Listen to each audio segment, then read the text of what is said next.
In this lesson, we're going to see how to read data from a file. So let's start a new program. We're going to call this readfile.py. Our first step is to create a file object.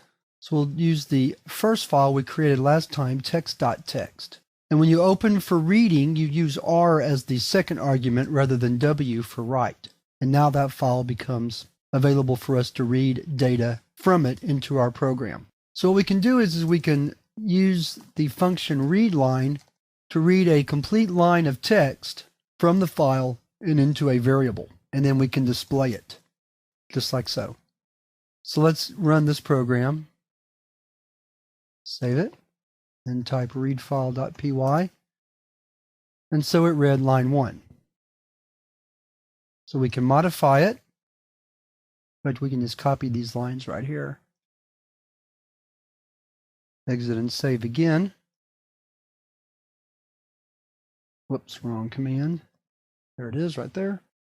Notice that it also included a line feed in there, and that's fine because the line feed was actually in our file. Not a problem when we're working with text so much, although we can strip that out. We're going to learn how to do that in the next chapter. But for right now, what I want to do is look at how we would read a complete file using a loop and then process the data in some way. And the example I want to give is working with the grades.txt file we created in the last chapter. So let's open read file again. We'll comment out the lines that we just ran, and we're going to start from scratch. So what we're going to do is we're going to read the grades from that file and compute the average. So to do that, we're going to need a couple of variables. We need a count and we need the total. The next thing we're going to do is open the file. It's grades.txt. And again, we're opening it to read, so R is the second argument there. Before we go into the loop, we want to read the first grade, and I'll explain why in just a second. So we're going to read it in using our read line, understanding that we're reading it in as a string, and we're going to convert it. Now we want to start the loop, and we're going to loop while there is a grade to read. So in other words, while this is not empty string, while it's not empty, then we want to loop. So this will work as one means of looping through the file without trying to go beyond the end of the file. In the next chapter, when we talk about the for loop, we'll talk about how to do the same thing using what's called a file iterator. And it's most naturally performed with a for loop, and we'll discuss that in the next chapter. But for now, this technique will work just fine. So we've read in a grade. Let's print the grade just so we can see it.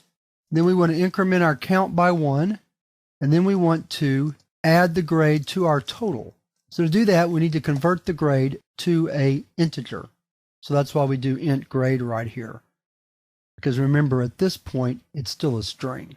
Then the last step is to read another grade from the file. So we do the endFile.readLine function, and that will be the end of the loop.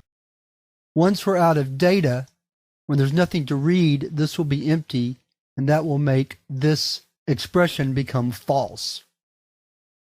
Then we can compute the average by count, and then we can display the average. Remember, we've got to convert that to string, just like so. So let's exit and save, clear the screen, and then run the program. So there are our grades, 100, 93, 87, 72, and 66, and the average is 83. So again, looking at the code, we open the file initially, read in one grade, loop while there are grades to read, perform our tasks, which are printing the grade, incrementing the count, and adding the grade to the total, and then perform another read, understanding that when we're out of data, grade variable will be empty, and that will cause the loop to stop because this will become the equivalent of false.